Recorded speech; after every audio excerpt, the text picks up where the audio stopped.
C'est ça, c'est bien.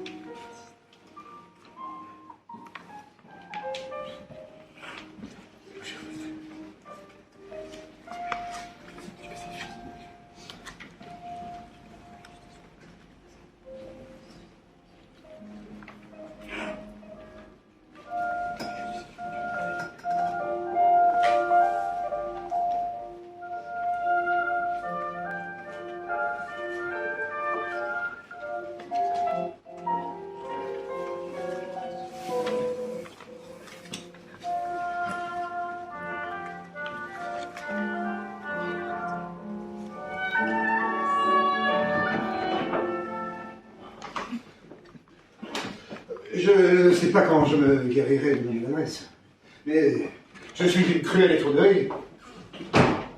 Il est impossible de prendre sur moi de me rappeler votre jour.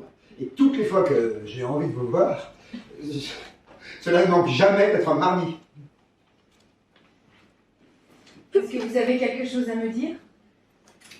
Non. Mais en le supposant, je ne le pourrais pas. Car c'est un hasard que vous soyez seul. Et vous allez avoir d'ici à un quart d'heure une cohue d'amis intimes qui me fera sauver, je vous avertis. Il est vrai que c'est aujourd'hui mon jour et je ne sais trop pourquoi j'en ai un. C'est une mode qui a pourtant sa raison. Nos mères laissaient leurs portes ouvertes. La bonne compagnie n'était pas nombreuse et se bornait pour chaque cercle à une fournée d'ennuyeux qu'on avalait à la rigueur. Maintenant, dès qu'on reçoit, on reçoit tout Paris. Et tout Paris, autant que nous sommes, c'est bien réellement Paris tout entier, ville et faubourg. Quand on est chez soi, on est dans la rue. Il fallait bien trouver un remède. De là vient que chacun a son jour. C'est le seul remède qu'on ait trouvé pour se voir le moins possible. Et quand on dit « je suis chez moi le mardi », il est clair que c'est comme si on disait le reste du temps « laissez-moi tranquille ». Je n'en ai que plus de peur de venir aujourd'hui, puisque vous me permettez de vous voir dans la semaine. Prenez votre parti et mettez-vous là.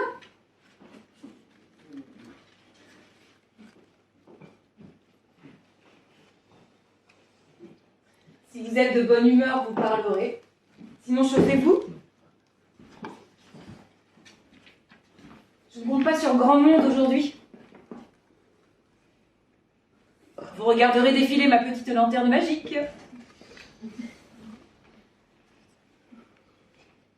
Mais qu'avez-vous donc? Vous me semblez... Quoi?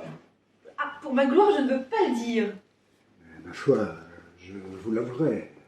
Avant d'entrer ici, je l'étais un peu. Quoi? Je le demande à mon tour. Vous fâcherez-vous si je vous le dis? J'ai un bal ce soir où je veux être jolie, je ne me fâcherai pas de la journée. Bien, j'étais un peu ennuyé. Je ne sais ce que j'ai, c'est un mal à la mode, comme vos réceptions. Je me désole depuis midi. J'ai fait 4 visites sans trouver personne. Je devais dîner quelque part, je me suis excusé sans raison. Il n'y a pas un spectacle ce soir. Je suis sorti par un temps glacé, je n'y ai vu que des nez rouges et des joues violettes.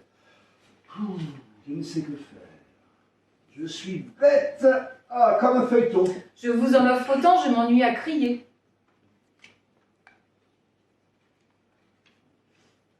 C'est le temps qu'il fait, sans aucun doute.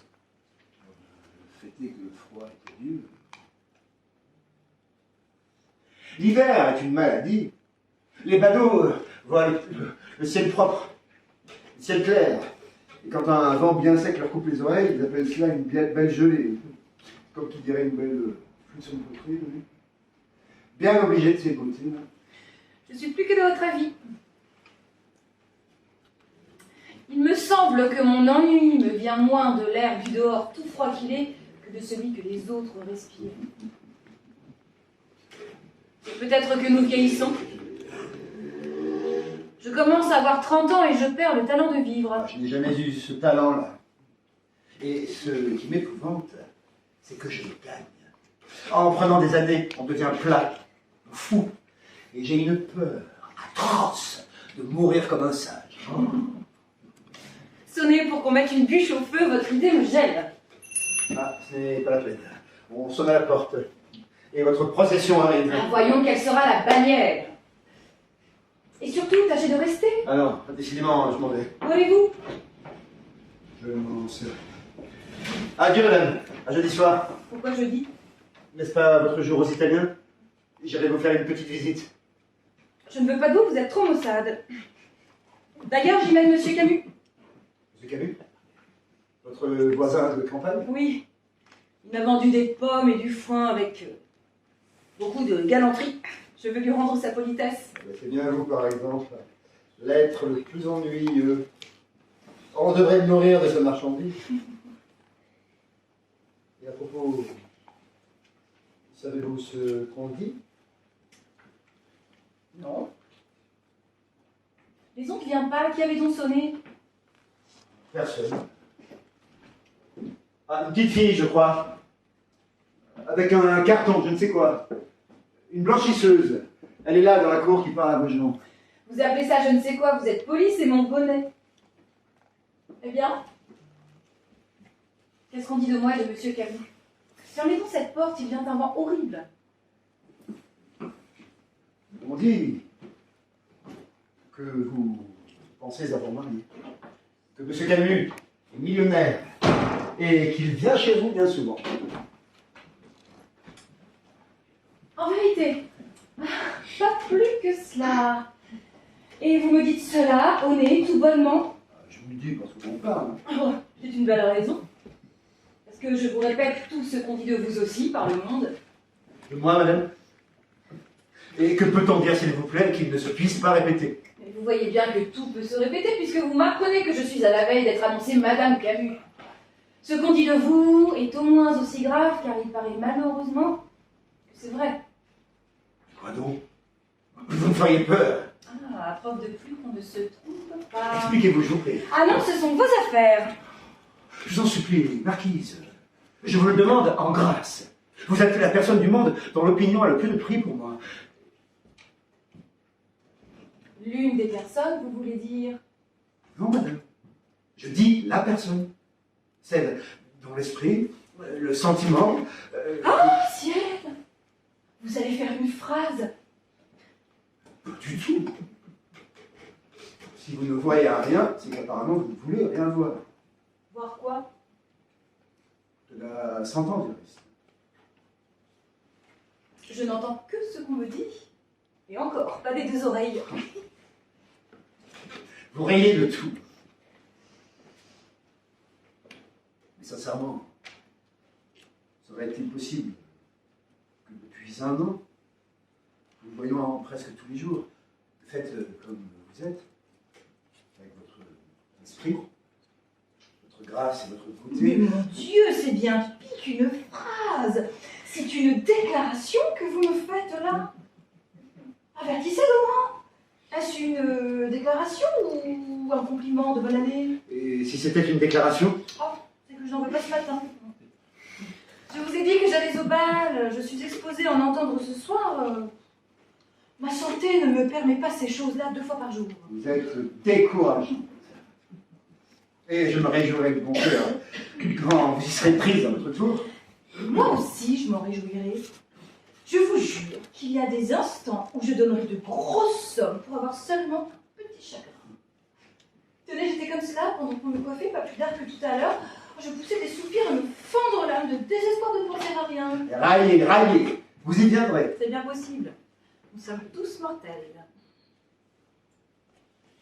Si je suis raisonnable, à qui la faute? Je vous assure que je ne me défends pas. Vous ne voulez pas qu'on vous fasse la cour? Non. Je suis très bonne personne. Et quant à cela, c'est par trop bête.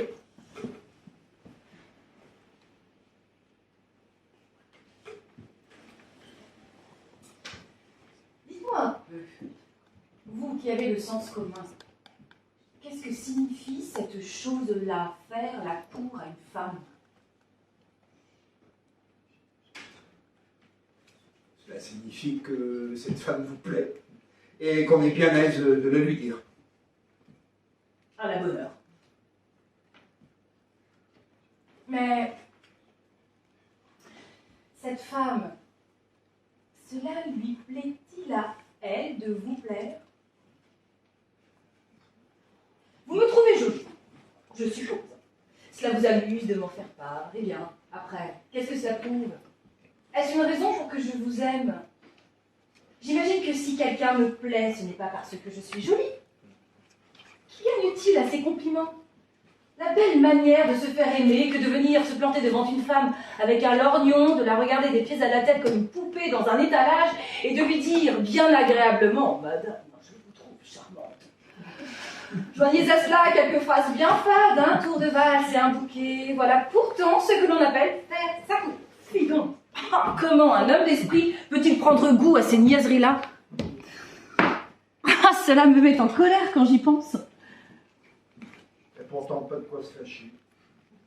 Ma foi si. Il faut supposer à une femme une tête bien vide et un grand fond de sottise pour se figurer qu'on la charme avec de pareils ingrédients.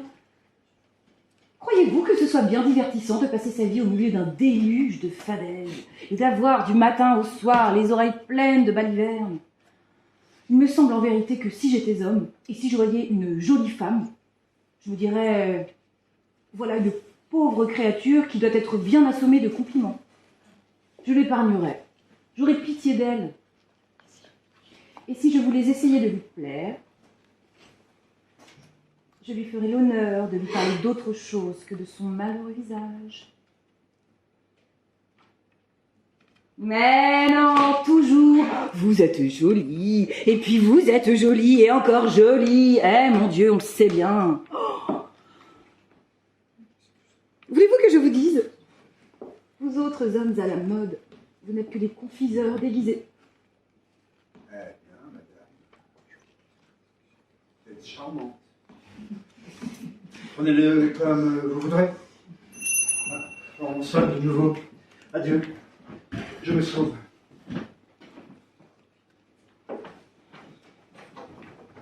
Attendez donc. J'avais à vous dire. Je ne sais plus ce que c'était. Ah! Passez-vous par hasard du côté de Fossin dans vos courses? Ce ne sera pas par hasard, madame, si je puis vous être bon en quelque chose. Encore un compliment. Mon Dieu, que vous m'ennuyez. C'est une bague que j'ai cassée. Je pourrais bien l'envoyer tout bonnement, mais c'est qu'il faut que je vous explique. Tenez, voyez-vous, c'est le chaton. Il y a là une petite pointe, vous voyez bien, n'est-ce pas? Cela s'ouvrait de côté par là, je l'ai heurté ce matin, je ne sais où, le ressort a été forcé. Dites-moi, marquise, sans indiscrétion, il y avait des cheveux là dedans. Peut-être bien. Qu'avez-vous à rire? Ah bah, je n'ai pas demandé du monde. Vous êtes un impertinent, ce sont les cheveux de mon mari. Mais je n'entends personne. Qui avait donc sonné encore? Une autre petite fille, avec un autre carton. Encore un bonnet, je suppose. Oh, à propos, avec tout cela, vous me devez une confidence. Fermez donc cette porte, vous me glacez. Non, je m'en vais. Mais vous me promettez de me répéter ce qu'on vous a dit de moi. N'est-ce pas, marquise? Venez ce soir au bal, nous causerons. Oh, mais parbleu. Causer dans un bal? Oh, joli endroit de conversation. Avec accompagnement de trombone. Et un tamar de verre d'eau sucrée. L'un vous marche sur le pied, l'autre vous pousse le coude. Pendant qu'un acadie poissé vous fourre une glace dans la poche. Non, mais, je vous demande un peu si c'est là. Vous rester ou sortir, je vous répète que vous m'enrhumez. Puisque personne ne vient, qu'est-ce qui vous chasse? C'est que je me sens, malgré moi, de si mauvaise humeur que je crains vraiment de vous excéder. Tenez, il faut décidément que je cesse de venir chez vous. C'est honnête. Et à propos de quoi? Je sais pas. Mais c'est que je vous ennuie. Vous le disiez vous-même tout à l'heure. Et je le sens bien, c'est très naturel. C'est ce malheureux logement que j'ai là, en face. Je ne peux pas sortir sans regarder vos fenêtres, et j'entre ici machinalement, sans réfléchir à ce que j'y viens faire. Si je vous ai dit que vous m'ennuyiez ce matin, c'est que ce n'est pas une habitude. Sérieusement, vous me feriez de la peine. J'ai beaucoup de plaisir à vous voir. Vous? Pas du tout. Savez-vous ce que je vais faire? Je vais retourner en Italie. Et qu'est-ce que dira mademoiselle...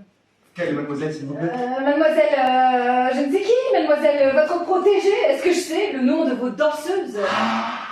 C'est donc là ce beau propos qu'on vous a tenu sur mon compte. Précisément. Est-ce que vous niez? C'est un conte à dormir debout.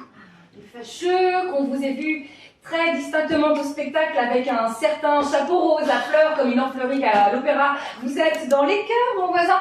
Ça est connu de tout le monde. Comme votre mariage avec Monsieur Camus. Vous y revenez. Eh bien, pourquoi pas. Monsieur Camus est un fort honnête homme. Il est plusieurs fois millionnaire. Son âge bien cassé, respectable et juste à point pour un mari. Je suis veuve et il est garçon. Il est très bien quand il a des gants. Et un bonnet de nuit. Cela doit bien venir. Oui, bien vous taire, s'il vous plaît, est-ce qu'on parle de choses pareilles? Mesdames, à quelqu'un qui peut les voir. Ce sont apparemment ces demoiselles qui vous apprennent ces jolies façons-là. Tenez, marquise, je m'en vais, vous me ferez dire quelques sottises. Oh, quel excès de délicatesse! Non, en vérité, vous êtes trop cruel. C'est bien assez de me défendre, défendre qu'on vous aime, sans m'accuser d'aimer à Oh, de mieux en mieux, quel ton tragique! Moi, je vous ai défendu de m'aimer. Certainement. De vous en parler, du moins. Eh bien, je vous le permets. Voyons votre éloquence.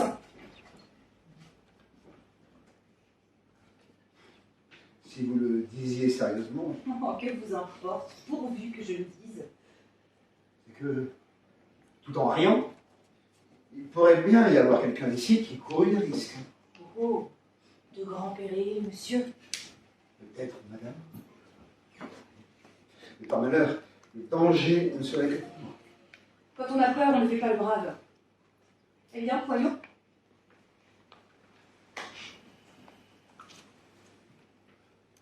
Vous ne dites rien? Vous me menacez, je m'expose, mais vous ne bougez pas. Je m'attendais à vous voir au moins vous précipiter à mes pieds, comme Rodrigue. Monsieur Camus lui-même, il serait déjà à votre place. Cela vous divertit donc beaucoup de vous moquer du pauvre monde. Et vous, cela vous surprend donc bien de ce qu'on ose vous braver en face? Prenez garde. Si vous êtes brave, j'ai été hussard, moi, madame. Et je suis bien aise de vous le dire. Et il n'y a pas encore si longtemps. Vraiment, à la bonne heure. Une déclaration de hussard. Cela doit être curieux, je n'ai jamais vu ça de ma vie. Voulez-vous que j'appelle ma femme de chambre? Je suppose qu'elle saura vous répondre. Vous me donnerez une représentation.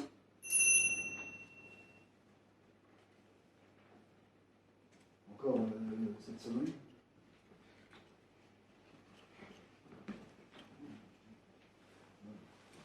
Adieu donc, marquise.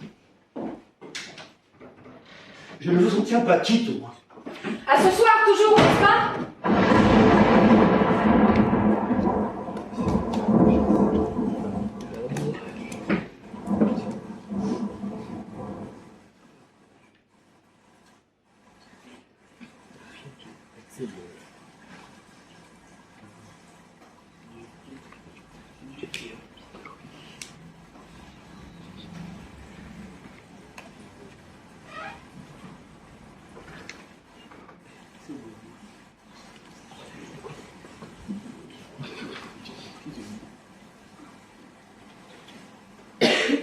Mais qu'est-ce donc ce bruit que j'entends? C'est le temps qui vient de changer. Il pleut et il grêle à faire plaisir. On vous apporte un troisième bonnet. Je crains bien qu'il y ait un rhume dedans. Mais ce tapage-là, est-ce que c'est le tonnerre? En plein mois de janvier? Les almanachs? Non. C'est seulement un ouragan. Une espèce de trouble qui passe. C'est effrayant. Vous fermez donc cette porte, vous ne pouvez pas sortir de ce temps-là. Qu'est-ce qui peut produire une chose pareille? C'est la colère de sens qui châtie les carreaux de vie, les parapluies, les nez de dames et les tuyaux de cheminée. Et mes chevaux? gentil. Il n'y a pas de danger pour eux. Si il me leur tombe un sur la tête. Plaisantez donc à votre tour. Je suis très propre. Moi, monsieur, je n'aime pas accrocher mes chevaux. C'est inconcevable. Tout à l'heure, il faisait le plus beau ciel du monde. Vous pouvez bien compter au moins qu'avec cette grêle, vous n'aurez personne. Voilà un jour de moins parmi vos jours. Non pas puisque vous êtes venu. Posez donc votre chapeau qui m'impatiente. Un compliment, madame? Prenez garde. Vous qui faites cette profession de les haïr, on pourrait prendre les vôtres pour la vérité. Mais je vous le dis, et c'est très vrai. Vous me faites grand plaisir en venant me voir. Alors, laissez-moi vous aimer. Mais je vous le dis aussi, je veux bien, cela ne me fâche pas le moins du monde. Alors, laissez-moi vous en parler. À la hussarde, n'est-il pas vrai? Non, madame. Soyez convaincue qu'à défaut de cœur, j'ai assez de bon sens pour vous respecter. Mais il me semble qu'on a bien le droit, sans offenser une personne qu'on respecte. D'attendre que la pluie soit passée, n'est-ce pas? Vous êtes entré ici tout à l'heure sans savoir pourquoi. Vous l'avez dit vous-même. Vous étiez ennuyé, vous ne saviez que faire. Vous pouviez même passer pour assez grognon. Si vous aviez trouvé ici 3 personnes, les premières venues, là, au coin de ce feu, vous parleriez à l'heure qu'il est, littérature ou chemin de fer, après quoi vous iriez dîner. C'est donc parce que je me suis trouvée seule ici que vous vous croyez tout à coup obligé, oui, obligé, pour votre honneur, de me faire cette même cour, cette éternelle, insupportable cour, qui est une chose si inutile, si ridicule, si rebattue. Mais qu'est-ce que je vous ai donc fait? Qu'il arrive ici une visite, vous allez peut-être avoir de l'esprit, mais je suis seule. Vous voilà plus banal qu'un vieux couplet de vaudeville. Et vite, vous abordez votre thème. Et si je voulais vous écouter, vous m'exhiberiez une déclaration. Vous me réciteriez votre amour. Savez-vous de quoi les hommes ont l'air en pareil cas? De ces pauvres auteurs sifflés qui ont toujours un manuscrit dans leur poche. Quelques tragédies inédites et injouables et qui vous tirent cela pour vous en assommer dès que vous êtes seul un quart d'heure avec eux. Ainsi, vous dites que je ne vous déplais pas.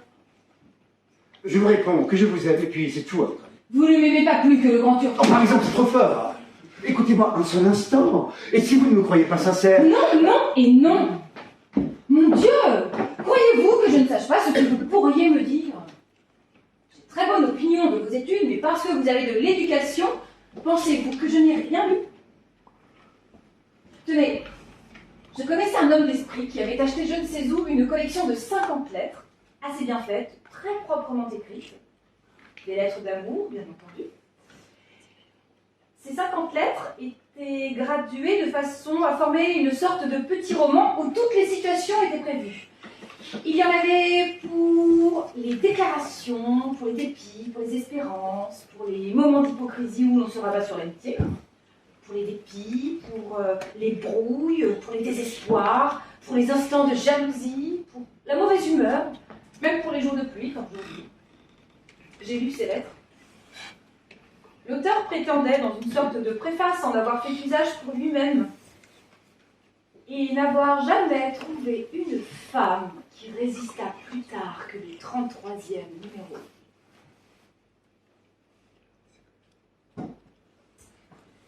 Eh bien, j'ai résisté, moi, à toute la collection. Je vous demande si j'ai de la littérature et si vous pourriez vous flatter de m'apprendre quelque chose de nouveau. Vous êtes bien blasée, marquise.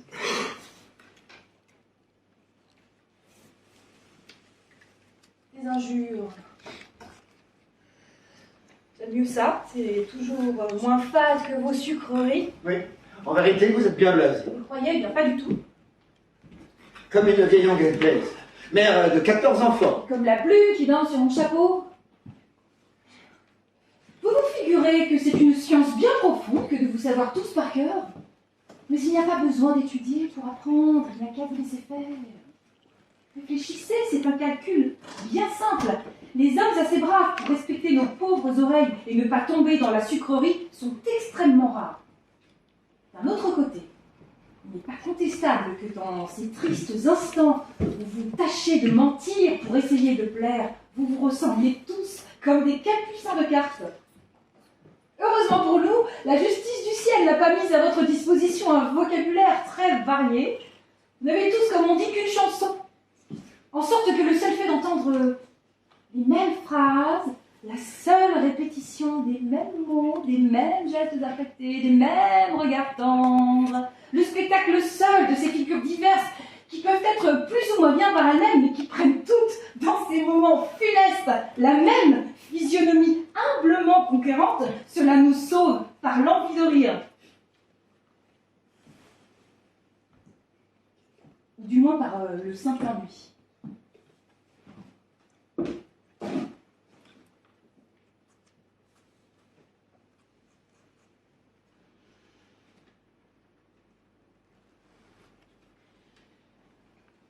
Si j'avais une fille, et si je voulais la préserver de ces entreprises qu'on appelle dangereuses, je me garderais bien de lui défendre, d'écouter les pastorales de ses valseurs. Je lui dirais seulement, n'en écoute pas un seul, écoute-les tous. Ne ferme pas le livre, ne marque pas la page, laisse-le ouvert. Laisse ces messieurs te raconter leurs petites drôleries. Si par malheur il y en a un qui te plaît, ne t'en défends pas. Attends seulement, il en viendra un autre tout pareil qui te dégoûtera de tous les deux.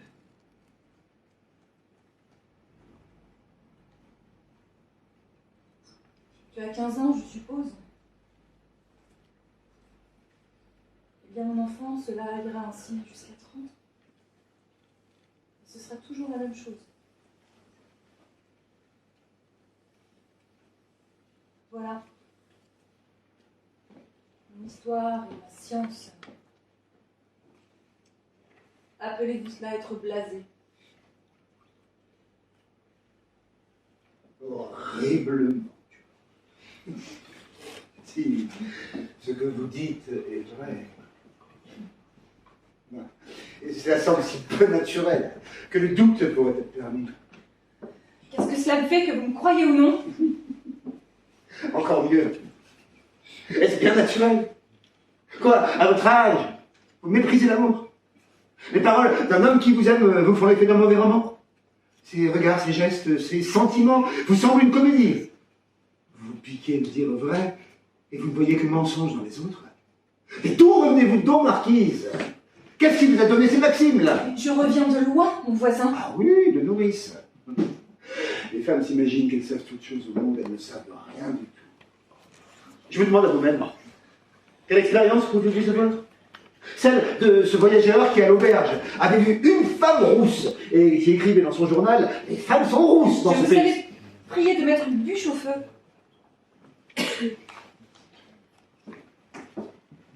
Être prude, cela se conçoit. Dire non, se boucher les oreilles. Haïr l'amour, cela se peut. Mais le nier, quelle plaisanterie. Ah, vous découragez un pauvre diable en lui disant « Je sais ce que vous allez me dire ». Mais n'est-il pas en droit de vous répondre « Oui, là, vous le savez peut-être, et moi aussi je sais ce qu'on dit quand on aime, mais je l'oublie en vous parlant. Rien n'est nouveau sous le soleil. Mais je dis à mon tour, qu'est-ce que cela prouve ? À la bonne heure au moins, vous parlez très bien. À peu de choses près, c'est comme un livre. Oui, je parle. Et je vous assure que si vous êtes tel qu'il vous plaît de le paraître, je vous plains très sincèrement. À votre aise, faites comme chez vous.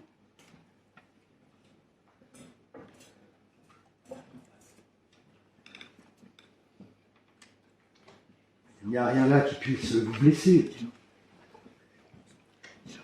Si vous avez le droit de nous attaquer, n'avons-nous pas raison de nous défendre? Quand vous vous comparez à des auteurs sifflés, quel reproche croyez-vous nous faire? Si l'amour est une comédie... Ne faites pas la bûche et de travers. Si l'amour est une comédie, cette comédie, vieille comme le monde, sifflée ou non, est au bout du compte ce qu'on a encore trouvé de moins mauvais. Alors, les rôles sont rebattus, j'y consens. Mais si la pièce ne valait rien, tout l'univers ne la saurait pas par cœur. Et je me trompe en disant qu'elle est vieille. Est-ce être vieux que d'être immortel? Oh, monsieur, voilà de la poésie. Non, madame. Mais ces fadaises, ces ballerines qui vous ennuient, ces compliments, ces déclarations, tout sabotage, sont de très bonnes anciennes choses. Convenues, si vous voulez, fatigantes, ridicules parfois, mais qui en accompagne une autre, laquelle est toujours jeune. Vous vous embrouillez, qu'est-ce qui est toujours vieux, qu'est-ce qui est toujours jeune? L'amour. Monsieur, voilà, de l'éloquence. Non, madame, je veux dire ceci, que l'amour est immortellement jeune. Et que les façons de l'exprimer sont et demeureront éternellement vieilles. Les formes usées, les redites, ces lambeaux de romans qui vous sortent du cœur, on ne sait pas pourquoi. Tout cet entourage, tout cet attirail, c'est un cortège de vieux chambellans, de vieux diplomates, de vieux ministres, c'est le caquet de l'antichambre d'un roi. Tout cela passe. Mais ce roi-là ne meurt pas. L'amour est mort. Vive l'amour. L'amour. L'amour. Et quand même, on ne ferait que s'imaginer... Donnez-moi cet écran qui est là. Celui-là? Non, celui de taffetas, voilà votre feu qui m'aveugle.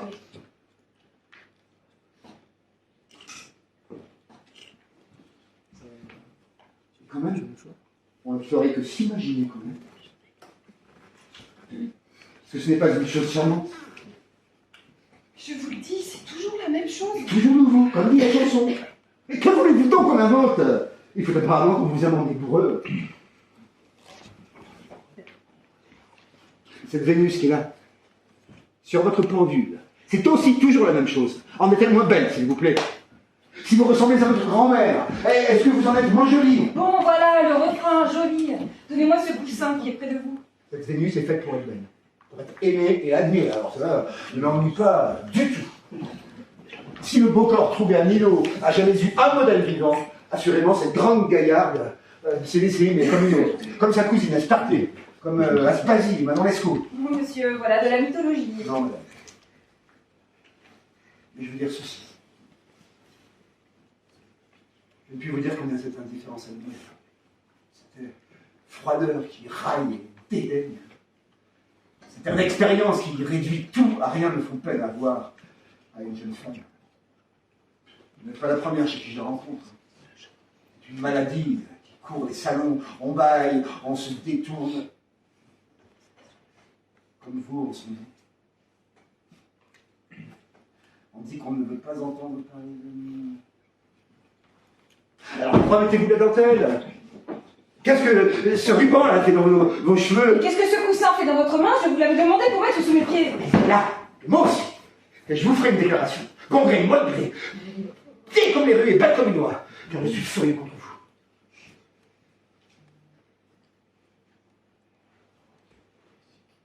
Voulez-vous me faire la grâce de vous ôter de là, s'il vous plaît? Non. Il faut d'abord que vous m'écoutiez. Vous ne voulez pas vous lever? Non, non, et non. Comme vous le disiez tout à l'heure. À moins que vous ne consentiez à m'entendre. J'ai bien l'honneur de vous saluer. Marquise, non, cela est trop cruel. Et je sais ça. Vous me rendrez fou, vous me désespérez. Ça vous passera au café de Paris. Non, sur l'honneur, je parle du fond de l'âme. Je conviendrai tant que vous voudrez que j'étais rentré ici sans dessein. Je ne comptais que vous voir en passant. Dis-moi cette porte que j'ai ouverte 3 fois pour m'en aller. La conversation que nous venons d'avoir. Vos rêves, votre froideur même, m'ont entraîné plus loin qu'il ne le fallait peut-être. Mais ce n'est pas d'aujourd'hui seulement. C'est du premier jour où je vous ai vu. Je vous aime. Je vous adore. Je n'exagère pas en m'exprimant ainsi. Depuis plus d'un an, je vous adore. Je ne songe. Adieu.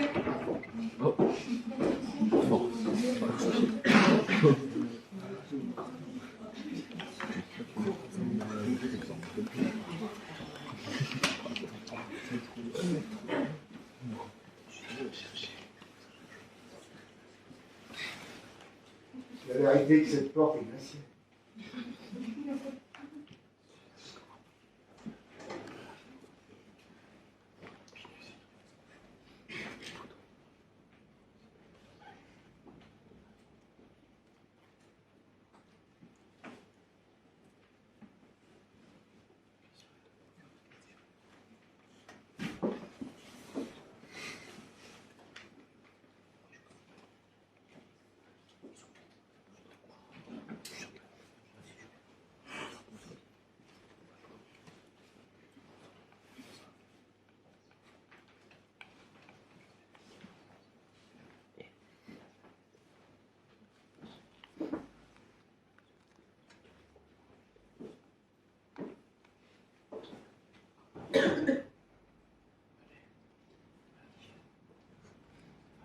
Vous, Marquise?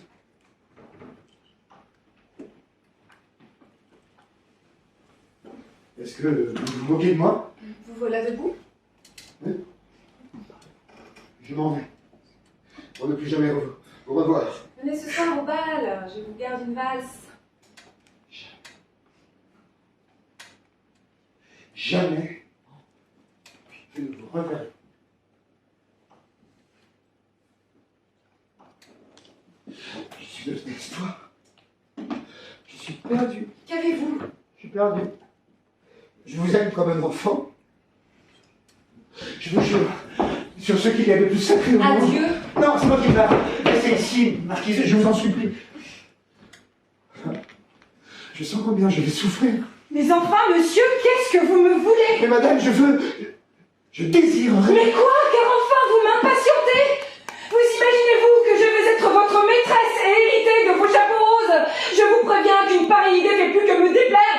Elle me révolte. Vous, Marquise? Oh, mais grand Dieu!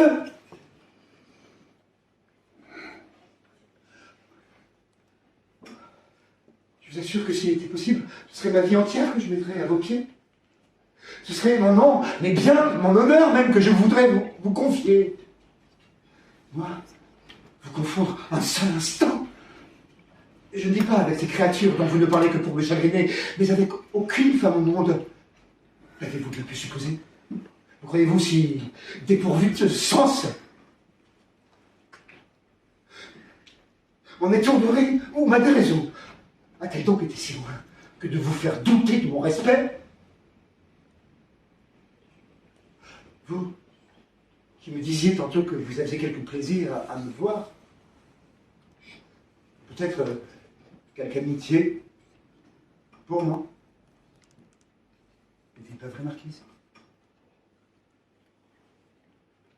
Pouvez-vous supposer qu'un homme ainsi distingué par vous, que vous avez pu trouver digne d'une si précieuse, d'une si douce indulgence, ne saurait pas ce que vous valez?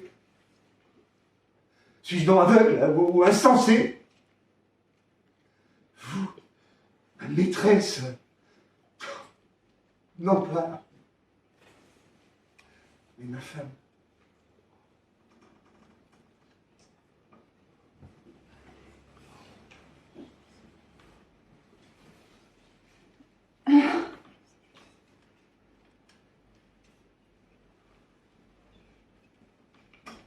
Eh bien, si vous m'aviez dit cela en arrivant, nous ne nous serions pas disputés.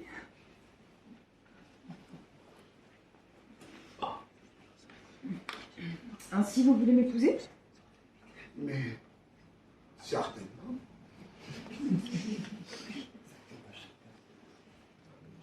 J'en meurs d'envie. Je n'ai jamais osé vous le dire. Mais je ne pense pas à autre chose depuis un an. Je donnerais mon sang pour qu'il me fût permis d'avoir la plus légère espérance. Attendez donc. Vous êtes plus riche que moi. Oh mon Dieu, je ne crois pas. Qu'est-ce que cela vous fait? Ne parlons plus de ces choses-là, je vous en supplie. Votre sourire, en ce moment, me fait frémir de peur et d'espoir. Âme par grâce, ma vie est dans vos mains.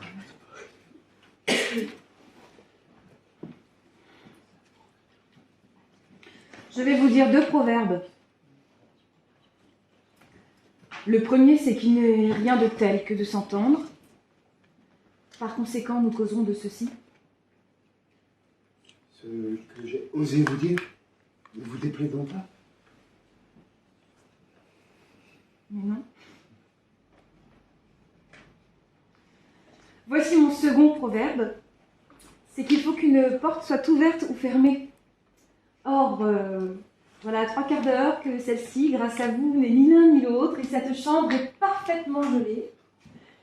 Par conséquent, aussi, vous allez me donner le bras pour aller dîner chez ma mère. Après cela, vous irez chez Faussin. Chez Faussin? Madame, pourquoi faire? La bague. Ah, je n'y pensais plus. Eh bien, votre bague, marquise? Marquise, dites-vous? Eh bien, il y a ma bague, justement, sur le chaton, une petite couronne de marquise. Et comme cela peut servir de cachet, dites donc, comte, qu'en pensez-vous? Il faudra peut-être ôter les fleurons.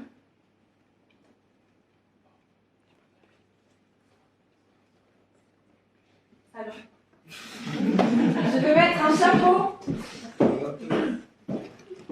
Vous me comblez de joie! Oh, comment vous exprimez? Mais fermez donc cette malheureuse porte! Cette chambre ne sera plus habitable!